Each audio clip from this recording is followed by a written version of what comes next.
में से बहुतों ने जो बागवानी बहुत टाइम से कर रहे हैं या जिनके पुराने घरों में पहले हमारे एंसेस्टर्स फार्मिंग करते रहे हैं, एक बहुत कॉमन खेती बाड़ी के संदर्भ में विकैबुलरी आती है।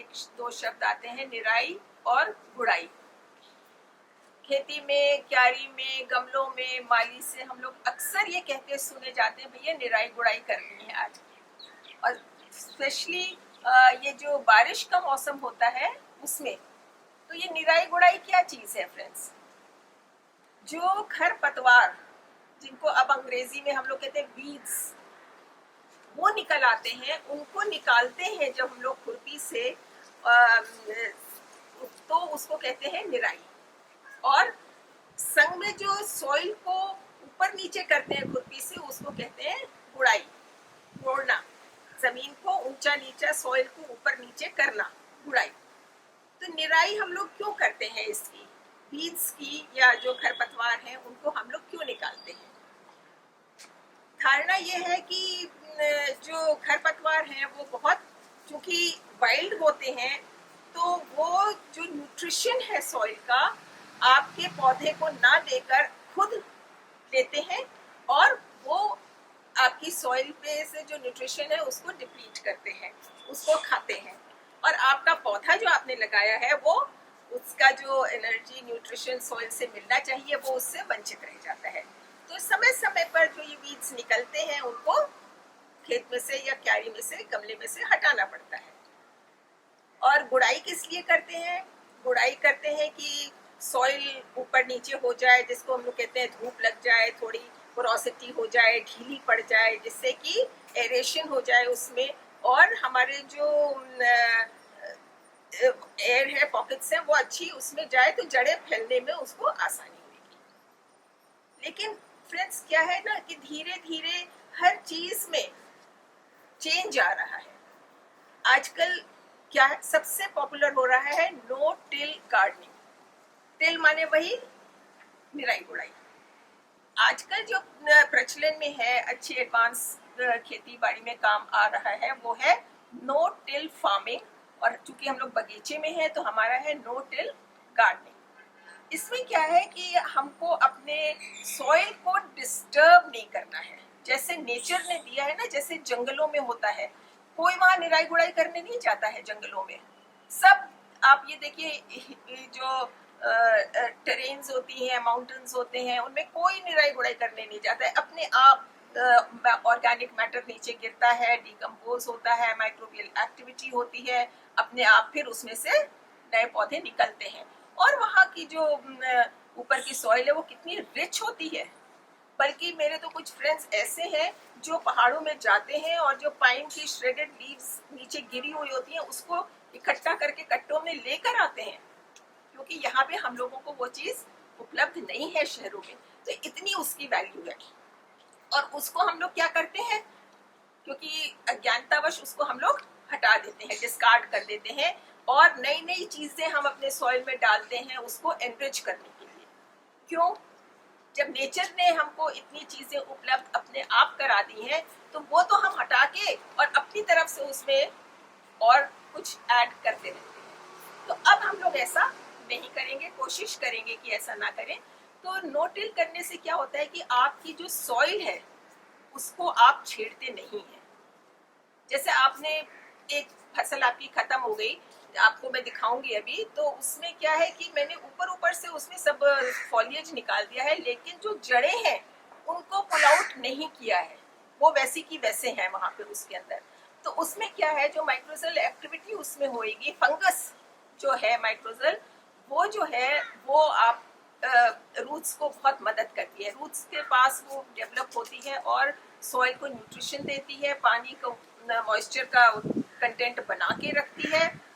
उसमें जो आपके केंचुए और ये जो सॉइल एनरिच करने वाले जो पेस्ट और वो जीव हैं, वो उसमें डिस्टर्ब नहीं होते हैं, उनको घर बनाने की जगह मिलती रहती है, जो आपकी सॉइल को एनरिच करते रहते हैं। अंदर ही अंदर वो आपकी सॉइल को टिल करते हैं इनफैक्ट। तो आज हम यही देखेंगे कि नो टिल गार्डनिंग कैसे की जाती है, और ये तो मैंने आपको बता ही दिया कि क्यों की जाती है। तो आइए देखते हैं। आप ये जो लंबी पतली क्यारी देख रहे हैं, इसमें मैंने गर्मियों के सीजन में अपने वो लगाए हुए थे, कद्दू और करेले। वो उनके खत्म हो गया था, अब उसमें कुछ फल ऐसे विशेष आ नहीं रहे थे, तो मैंने उसको कल ही निकाल दिया है। अब काटा कैसे है, मैंने जड़ इसी में छोड़ दी है सॉइल में, और फॉलिएज जो है उसको सॉइल के ऊपर से स्निप ऑफ कर दिया है, बिल्कुल हटा दिया है। जड़ें अभी भी इसके अंदर हैं।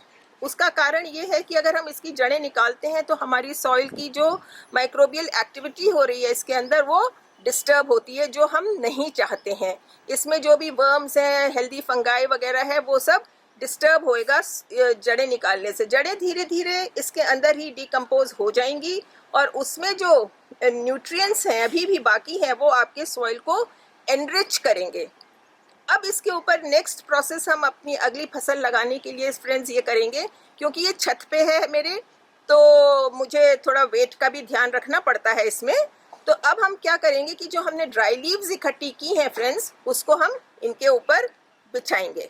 छत पे ये पुरानी पत्तियां इकट्ठी की हुई थी, इनको अब हम लोग इस क्यारी के ऊपर अच्छी लेयर देके बिछा देंगे पूरे में।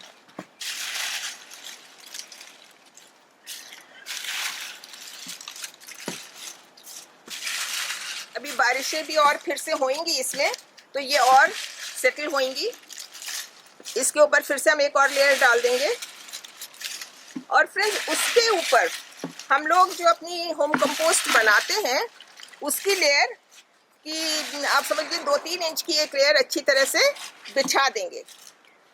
तो एक तो आपकी छत पे वजन कम रहेगा, आपको और अधिक कुछ मेहनत करने की ज़रूरत नहीं है, आपको अपनी सॉइल को टिल नहीं करना है, आपको अपनी बैक को आराम दे देना है, मेहनत नहीं करनी है, और आपकी मिट्टी में जो पोषक तत्व तो हो जाएंगे इन पत्तियों की वजह से, और इसके ऊपर जो आप कंपोस्ट डाल देंगे उनकी वजह से।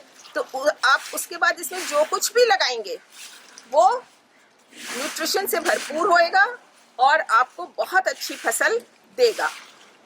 अब मैं आपको दिखाना चाहूंगी कि इसकी फॉलिएज का हमने क्या करा, जो हमने फॉलिएज काटी थी। आप ये जो ढेर देख रहे हैं, ये जो मैंने ऊपर से फॉलिएज काटा था, कद्दू लगा था, इसमें कचरी लगी थी, करेले लगे थे, ये सब उसकी हीप है। इसको जो हरे वाले हैं सारे, वो तो मैं डाल दूंगी उसमें अपने पत्ती की खाद बनाने के लिए अपने नीचे। और ये जो सूखा वाला हिस्सा आप ऊपर का देख रहे हैं, इसको हम फर्दर अपने इन्हीं पौधों में, इसी क्यारी में, जब हमारे पौधे तैयार हो जाएंगे तो उनमें मल्चिंग के लिए, कंपोस्ट के ऊपर मल्चिंग के लिए मैं इसको डाल दूंगी, जिससे कि ये भी डिकम्पोज होके धीरे धीरे हमारी सॉइल में मिल जाएंगे, और इनका जो न्यूट्रिएंट है हमारी सॉइल को बहुत रिच करेगा, माइक्रोबियल एक्टिविटी को इंक्रीज करेगा। तो आप फ्रेंड्स एक बात समझ लीजिए कि आपने जो भी अब तक फसल आप निकालोगे, अपने पौधे जमीन में से काटोगे, जड़ों के समेत मत निकालिएगा, उनको जड़ें जमीन में रहने दीजिएगा, फॉलिएज अपने पत्तियों की खाद बना लीजिएगा, और जो पुरानी आपकी सूखी हुई पत्तियां हैं उनको सॉइल के ऊपर बिछा के कंपोस्ट से कवर कर दीजिएगा। जब आपकी पौध जो भी आपको इसमें लगानी है वो तैयार हो जाए, तो बस फिर आप अपनी इसमें पौध लगा लीजिएगा।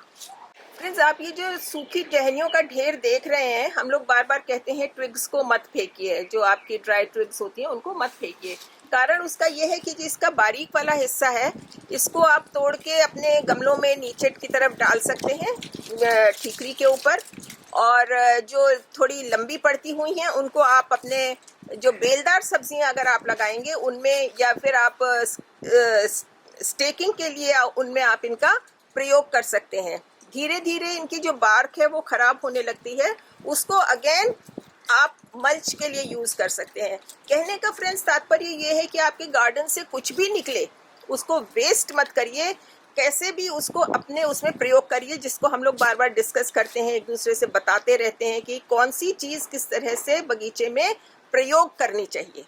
तो फ्रेंड्स, आपने देखा कि ये प्रोसेस हम लोग कैसे कर रहे हैं। धीरे धीरे हम लोग इसको अपने कॉर्पोरेट करेंगे अगर क्या गार्डन में, तो यकीनन हमारी सॉइल बहुत एनरिच होएगी और हमको ऊपर से उसमें कुछ भी फर्दर ऐड करने की ज़रूरत नहीं पड़ेगी। प्रकृति से ही जो हमको मिल रहा है वो हम उसको ही वापस दे रहे हैं। तो आशा है आपको ये वीडियो आज का मेरा पसंद आया होगा। लाइक करिएगा, शेयर करिएगा और चैनल को सब्सक्राइब ज़रूर करिएगा। बेल आइकन दबाइएगा साइड में जो है उसके, जिससे कि आपको फर्स्ट नोटिफिकेशन मिलता रहे। तो मिलते हैं अगली बार। और संडे को मेरा लाइव प्रोग्राम है, इसको मत भूलिएगा, 4 से 5 आइएगा ज़रूर, मिलेंगे। पिछली बार बहुत अच्छा लगा था, इतने लोग इकट्ठे हुए थे और प्रश्नोत्तर हुए थे उसमें। तो तब तक के लिए take care, be healthy, be happy, bye.